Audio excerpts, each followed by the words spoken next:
welcome back to my channel and A to Z with Soheli with another new vlog. Intro দেখে আশা করি তোমরা বুঝেই গেছো আমরা কোথায় এসেছি।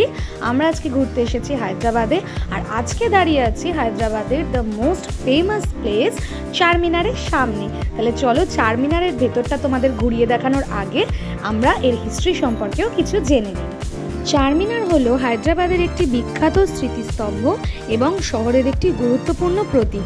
এই স্থাপত্যটি সুলতান মোহাম্মদ কুলি কুতুব শাহ 1591 সালে তৈরি করেছিলেন এবং বিশ্বাস করা হয় এটি একটি মারাত্মক মহামারী সমাপ্তির উদযাপন করার জন্যই নির্মিত হয়েছিল। কোনো রকমের টিকিট কেটে বহু কষ্ট করে ভেতরে ঢোকার পর ভেতরের পরিস্থিতি তোমরা দেখতেই পাচ্ছ কত ভিড়, আর ভেতরটা খুব কনজেস্টেড, খুব ছোট ছোট সিঁড়ি। যাই হোক, খুব কষ্ট করেই আমাদের ওপরে উঠতে হয়েছিল, আর সেখানে ভিডিও করাও বারণ ছিল, তাও যতটুকু পেরেছি তোমাদের সঙ্গে শেয়ার করেছি। এই চারমিনারেরই উত্তর পূর্ব কোণে রয়েছে লাদ বাজার, আর পশ্চিম দিকে রয়েছে মক্কা মসজিদ। চারমিনার থেকে মক্কা মসজিদের কিছুটা ভিউ তোমাদেরকে আমি দেখাচ্ছি। চারমিনারের ভেতরটা ঘুরে আমরা এবার চলে গিয়েছিলাম চারমিনার সংলগ্ন লাদ বাজারে। এইখানে প্রচুর জিনিসপত্র পাওয়া গেলেও সব কিছু মোটেই রিজনেবল না। কিছু কিছু জিনিস কম দাম রয়েছে, বেশি দামও রয়েছে। তোমাদের দুটো তিনটে দোকান ঘুরে ভালো করে বাছাই করে তবেই নিতে হবে, যদিও জায়গাটা খুবই কনজেস্টেড। যাই হোক, আমরা এবার চারমিনার থেকে চলে গিয়েছিলাম সোজা গোলকোন্ডা ফোর্টের দিকে। গোলকোন্ডা ফোর্টও হায়দ্রাবাদের ট্যুরিস্ট ডেস্টিনেশনগুলোর মধ্যে অন্যতম। এটি কুতুবশাহী সাম্রাজ্যের রাজধানী হিসাবেও বিখ্যাত। কাকাটিয়া শাসনামলে এই দুর্গটি তৈরি হয়েছিল কোন্ডাপাল্লি দুর্গের পশ্চিম ভাগের রক্ষণভাগের জন্য।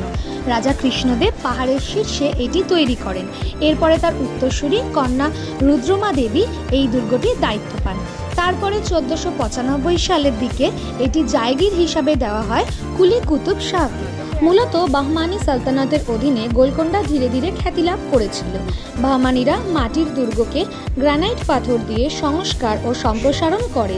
বাহমানিদের প্রতিনিধি হিসাবে গোলকোন্ডায় রাজপাল সুলতান কুলি কুতুব উল মুলক শহরটিকে তার সরকারের কেন্দ্র হিসাবে 1505-এর দিকে প্রতিষ্ঠিত করেছিলেন। এরপরে 1538 সালে গোলকোন্ডায় কুতুব শাহী রাজবংশ প্রতিষ্ঠিত হয়।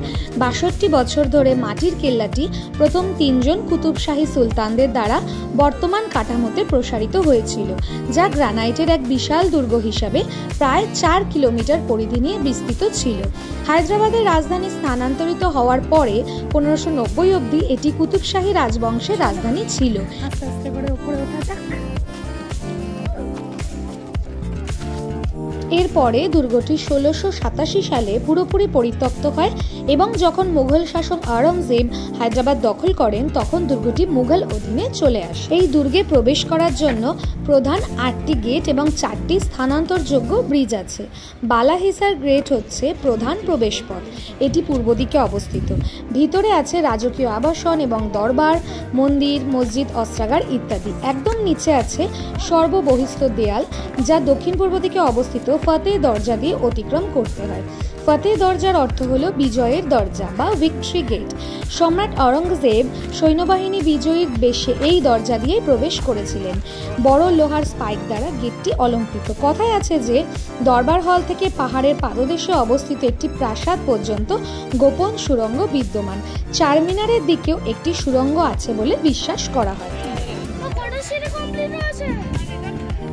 ম্যাক্সিমামটাই চলে এসেছে। দুর্গটির একেবারে ওপরে উঠতে গেলে প্রায় 1000টা সিঁড়ি ভেঙে তারপরে উপরে যেতে হবে। আমরা প্রায় অনেকটাই চলে এসেছি, আর ও খুব হাঁপিয়ে গেছিলো, ওই জন্য ওর পাপা ওকে পিঠে করে নিয়ে উপরে চলছে।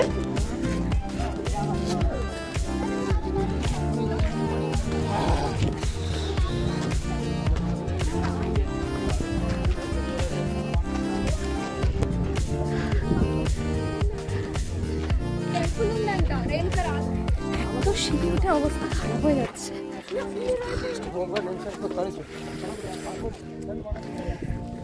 কিছুটা উঠে হাঁপিয়ে গিয়ে এখন বসে আছি। ওর বাবা গেছে জল আনতে, জল খেয়ে আবার ওপরে উঠবো। আমাদের উপরে উঠতে উঠতে 5টা বেজে গিয়েছিল, আর 5টার পরে ওপরের যে দরবার হল, যেটা একদম টপ রুম, সেটা বন্ধ করে দেওয়া হয়। সুতরাং আমরা ওই ঘরটায় যেতে পারিনি, আর আশপাশটা দেখেই আবার নিচে চলে এসেছিলাম। গোলকোন্ডা ফোর্টে অনেকগুলো মসজিদ থাকলেও একটা দুর্গা মন্দিরও কিন্তু রয়েছে। চলো তোমাদের মন্দিরটা ভালো করে ঘুরে দেখাই।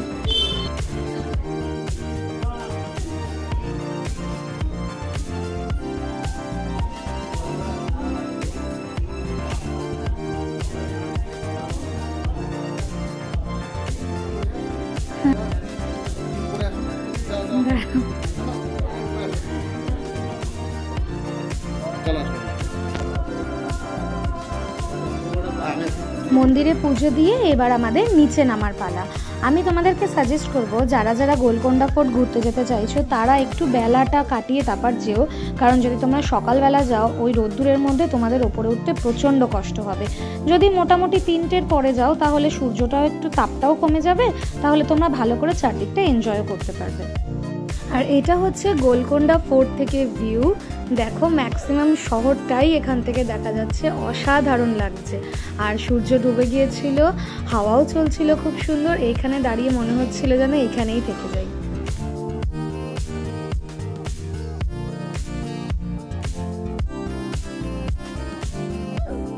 চলো আজকের মতো আমাদের ঘোরা এইখানেই শেষ, সন্ধেও হয়ে যাচ্ছে, আমাদেরকে ফিরতেও হবে। তাহলে আমরা কালকে আবার যাব বিড়লা টেম্পল, আর তোমাদেরকেও আমাদের সঙ্গে বিড়লা টেম্পল ঘুরিয়ে দেখাবো। যেমনটা তোমাদেরকে কালকেই বলেছিলাম আমরা আজকে আসবো বিড়লা টেম্পলে, সেরকমই আজকে সন্ধেবেলা আমরা চলে এসেছি বিড়লা টেম্পলে পুজো দিতে। আর তোমরা দেখতে পাচ্ছ এখানে কত ভিড় আশেপাশে। এটাও হায়দ্রাবাদের একটা মোস্ট ফেমাস প্লেসের মধ্যেই পড়ে। এটি ভগবান বিষ্ণু ও লক্ষ্মীর মন্দির হিসাবে পরিচিত এবং এটি সাদা মার্বেল দিয়ে নির্মিত, যা রাজস্থান থেকে আনা হয়েছে। মন্দিরের প্রধান দেবতা হলেন বিষ্ণু ও লক্ষ্মী এবং অন্যান্য দেবতাদের জন্য আলাদা স্থান রয়েছে। এই মন্দিরটি 1976 সালে বিড়লা পরিবার দ্বারা নির্মিত হয়েছিল এবং স্বামী রঙ্গনাথ নন্দের দ্বারা প্রতিষ্ঠিত হয়েছে। যারা এই মন্দিরে যেতে চাইছো তাদের জন্য একটা ইম্পর্টেন্ট টিপস দিচ্ছি আমি। যখন মন্দিরে যাবে তোমরা কেউ ওয়েস্টার্ন ওয়্যার পরো না, কারণ এই মন্দিরে ওয়েস্টার্ন কোনো ড্রেসে অ্যালাউ করে না, শুধু ইন্ডিয়ান ড্রেস, শাড়ি, চুড়িদার এগুলো পরেই কিন্তু ঢুকতে দেয়। সুতরাং তোমরা যদি মন্দিরে যেতে চাও তাহলে অবশ্যই ইন্ডিয়ান ড্রেস পরেই যেও। অন্যান্য মন্দিরগুলোর মতো এই মন্দিরের ভেতরেও ফোন অ্যালাউ নেই, ওই জন্য আমি তোমাদের মন্দিরের ভেতরটা পুরো ঘুরিয়ে দেখাতে পারিনি। বাইরে থেকে দেখে বুঝতে পারছো ভেতরে যাওয়ার জন্য কত লাইন। এটা খুবই জাগ্রত মন্দির এখানকার। তো তোমরা যদি হায়দ্রাবাদ ভিজিট করো অবশ্যই আমি বলবো এই মন্দিরে এসে পুজো দিয়ে যাও। মন্দিরে পুজো দেওয়া আমাদের হয়ে গেছে, এবার এখান থেকে আমরা যাব হুসেন সাগর।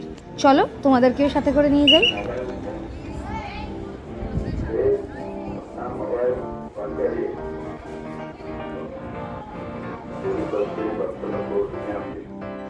হুসেন সাগর হলো হায়দ্রাবাদে অবস্থিত একটি হৃদয় আকৃতির বা হার্ট শেপের হ্রদ, যা 1562 সালে ইব্রাহিম কুলি কুতুব শাহ কর্তৃক নির্মিত হয়েছিল এবং এর মেইন অ্যাট্রাকশন হলো গৌতম বুদ্ধের একটি বিশাল একশিলা মূর্তি, যেটি জিব্রাল্টার স্টোন দিয়ে বানানো। গৌতম বুদ্ধের এই মূর্তিটি 450 টন ওজনের একটি সাদা গ্রানাইট স্টোন খোদাই করে বানানো হয়েছিল, যেটি 200 জন ভাস্কর মিলে প্রায় 2 বছর ধরে তৈরি করেছিলেন। হুসেন সাগর ঘোরার সাথে সাথেই আমাদের আজকের ব্লগটাও এখানেই শেষ করছি। আমাদের হায়দ্রাবাদের ম্যাক্সিমাম জায়গাও ঘোরা হয়ে গেছে, এবার বাকি রয়েছে the most famous place Ramoji film city. তাহলে দেখা হচ্ছে তোমাদের সঙ্গে নেক্সট ব্লগে উইথ রামোজি ফিল্ম সিটি। তাহলে চলো আজকের মতো টাটা।